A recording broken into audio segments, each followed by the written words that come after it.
Guys, I'm here with the one and only Dan Habib, Executive Vice President of MBS Highway. Now, you guys travel a lot. Yes. How many cities have you been to in the last year? Could you say off the top of your head? You know, we've done probably over 100 events, I'd say, through the course of the year. Wow. You know, from the West Coast to the East Coast, man, all over the country. Exactly how many cities is hard to say, but boy, I can tell you the month of October I was away more than I was home. Okay. All of that travel, you're in front of 1,000 realtors a month at least. Mortgage people, I don't even know the number.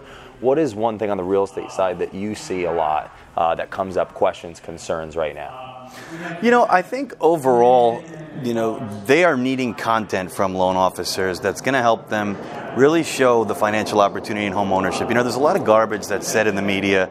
You know, the media is out there for really one thing, and that's eyeballs, right? Whether or not it's necessarily the truth. And you know, the media gets on there and listen, it's true that housing is slowing a bit.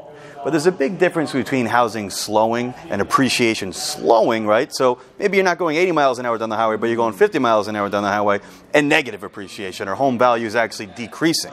Wow. There's still a really vast opportunity in housing, but the media would lead customers out there looking for homes to believe that the housing market's dead, right? So I think really loan officers being able to get those insights and information out to those real estate agents so they have some ammo to combat some of that negativity is going to be important. So the loan officer actually being able to educate at a higher level the realtor partners. Yes. Some of the most successful people that you've seen on the mortgage origination side working with realtors, what are some of the things they do around that topic? Well, I think that they really embody being an advisor. Okay. And also, you know, adding value to those real estate agents to help them in their business. So what I mean by being an advisor, you know, it's more than just putting it on your name tag or in your email signature. You know, are you really putting in the work every day? Are you really educating yourself every day on what's driving interest rates? You know, are you aligned with services out there like MBS Highway? Yeah. Just to give a quick little plug where we can show you the real estate data and the financial opportunity, the forecasted appreciation for every county out there. I know you're co-branding some of this stuff with your realtor partners, but you know, what are you doing to really help those agents so you can get those referrals? Well, I want to touch on this consistency. I see you guys every time we're out and about in the speaking, arena, and I see you guys. You're consistent with an update every single day. Can you explain what that update is and why consistency is important? So the update every morning, Barry or myself, actually I recorded it in the basement of this place here today, believe it or not. So sometimes you know, it gets exciting on the road. But the update that we do really helps with scripting, with knowledge. And listen, the fact of the matter is when you talk with somebody, I think within the first few minutes they decide whether or not they like you and if they want to do business with you, right? So one of the best ways to build that trust, that expertise is with knowledge. So every day we break down what's happening in the market, what's going on with interest rates, what economic reports have come out. You know, today we got some inflation data that came out, right? So how does that impact interest rates? How does that impact the housing market? And we articulate it in a way that's easy for them to go ahead and express and share with their customers and referral partners. So I think it's important, to answer your question, to be consistent in that learning every day, right? Where does it come from to do whatever it takes to get it done? For example, I was sitting intently listening to Barry educate today, and you had to figure out how to make sure that message got in front of thousands and thousands of people of education, and you figured that out. Where does that mindset come from, and what is your advice to someone that makes excuses to not get things done? Because I see crazy consistency with you. Yeah, so I guess originally the consistency must have been from the upbringing, you know. You know, I was kind of born, into the mortgage industry, and you know, my twin sister's an originator. My two younger brothers do sales for us. But you know, I think it comes from, you know, believing in yourself and from your drive and from what really motivates you, right? So I think you have to figure out what motivates you, whether it's your kids, whether it's your wife, whether it's your parents that you want to make proud, and wanting to really be the best and putting in that effort to do so. When you wake up in the morning, because you're on it, you guys are organized, you're making things happen, what's the first thing or the first couple things that comes to your mind? You wake up in the morning and you're ready to go. You know, one of the first things is kind of thinking about, because I think you have to be content too with where you are, right? I mean, I think happiness is judged by, it could be explained by progress, right? Okay. It's not about like the end point, right? It's really the journey and making progress, right? And always improving. So the first thing I like to do in the morning is think about what I'm thankful for, you know, and then also think about my goals. Think about, you know, what I want to achieve today, what I want to achieve this month, what I want to achieve this year, and where I want to be, and then what are the things you need to do to get there. So you give thanks to show like gratitude. You think of where you're going, and then you think of what do you have to do today to get there. Exactly. Has that been a habit that has been started this year, a couple years, in the last 10 years? It's been I'm not going to say that it's been a lifelong thing. It hasn't. I mean, I think that it's never too late to kind of reflect on where you are and if you're doing what you need to be doing, right, to be the best that you can. I would say, if I were honest with myself, it's just been the last few years really that I've really kind of gotten serious about looking at it that way. Wow, that's powerful. Now, one thing that's come from looking at life, gratitude, writing down the goals or thinking about the goals, and then reverse engineering how to get there every day, what is one thing that's come from that that has benefited your life, whether it was materially or whether it was spiritually or emotionally? I mean, listen, I don't think it's a bad thing to be motivated by money, right? I mean, obviously, people wouldn't be working or doing what they're doing if it's not for money, right? But capitalism. Yeah.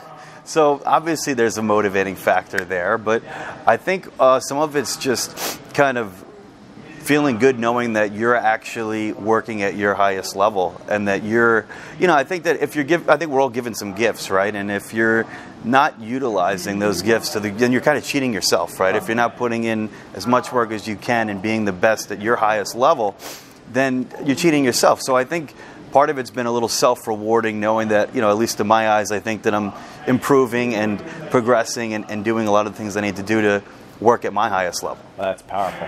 Well, okay, so this culture conversation, at one point in time, you had worked in not for MBS Habe, in another industry. Yes. Completely. What were some of the cons? Let's start with the cons. And then what were some of the pros of being in a whole different industry without such a crazy leader of an amazing person?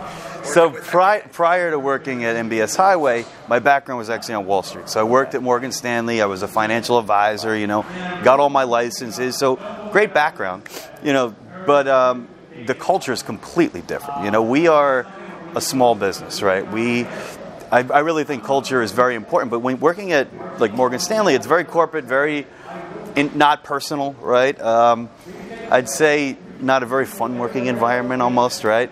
But what's nice about at least being in more of a small business like we are is, I think we're able to really focus a little bit more on individuals and recognition and creating a culture that I think is really successful. Do you feel like almost where you were a number in the other organizations, so many thousands of people, and then 100%. Where you are now, it's not so much? 100%. Well, I can attest to that. When I walked in to actually meet Barry for the first time, your father, and interview, it's like when I walked through the office in the beginning, I could feel the energy in the room. It was something I pick on often, right? Going into places all the time to either walk in and get kicked out or walk in and learn. Yeah. And I can say I felt the energy, and I know that Barry is also sings in a band that he has. Does. And I could almost feel the rock. I don't know. There was something in the air, and then people were talking about how they actually spend time together and do things together, and whether it's music or other activities. Can you tell me about that? What are the Yeah, so first of all, people always ask me about this because they know that he's produced Rock of Ages, and they know that he's in a band. He performs at the Super Bowl party from Wheels Up. So people always ask me if I'm in the band. If musical talent's completely skipped a generation, for sure, right? So wait, you don't play the flute? I don't do anything. Prior to getting into business, because you've been very successful very quickly in business, were you a sport guy? Were you into Netflix shows? Were you into a musical instrument? It doesn't sound like you were. No. Did you dance? What is your extracurricular? I can't dance either. Okay. I do like sports a lot. I'm a big sports fan. Okay. I'm also a big movie buff. If you wanted me to recite some lines from Dumb and Dumber. Boy, that's a tough one. I could give you some of the best ones that I like. Godfather, Braveheart. Okay. For a comedy, Dumb and Dumber, I could recite the whole movie to Dumb and Dumber for you if you like. You're telling me there's a chance. Yeah. I read you. No. Okay. Has there ever been a movie that you watched that you didn't like? Yeah, of course. One off the top of my head is hard to really name, but I think the plot in all horror movies is terrible. Would you say that you're the type of person that when you look at someone, you see them for who they could be? Yeah, I think I look at them for. I think I'm a pretty good read of somebody's who they are. But I think it's important to look at also who they could be. But I think it's most important to look at, if they're a kind person, what they're really all about, and obviously if there's if you think that they can be something greater than they are, that's great to look at too. right now, you've been a couple years working with MBS Highway. Where do you think the next 2-3 years are going to be for the company, and what are some of the things you're going to do daily to get there? Well, I hope that we continue to grow at the great pace that we've been growing at, and one of the things that we pride ourselves on is really adapting to the changing marketplace. We don't just kind of create MBS Highway and it's like this is what our tool is, for the end of time. We just came out with a great new debt consolidation tool, which I think is really going to help LOs in this market to target some of their past database that's sitting at a lower interest rate and show them why it still makes sense to refi, or help move up buyers that might be getting some payment shock and help them reduce that, right? So one of the things I look forward to doing is continuing to innovate, continuing to roll out new tools. We have such a great schedule of stuff coming out already that our tech team wants to kill us for, because Barry keeps saying, listen, it's coming out soon. But I'm looking forward to that, and I'm looking forward to continuing to grow relationships with companies. And we really feel that we help to move the needle for a lot of these companies and really help them with their conversion. And we look forward to continuing to grow that. That's huge. And okay, so final question. You're going to 100. You're doing at least 100 plus speeches a year. You're traveling all over the place. What is the biggest thing that you've learned being able to move into this position at this company versus what you did prior? The biggest piece of advice that you'd give to yourself, I guess you could say, 3 years ago.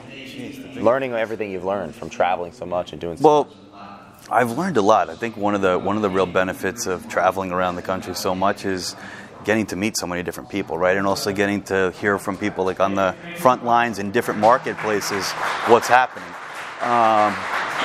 One of the things I guess I've learned throughout the last couple of years in this position, I'd say, would be the importance of leadership, right? And the importance of treating people right, but also leading by example and working hard. Wow. I love it. Dan, you're the man. This is awesome. The first of many. Appreciate it.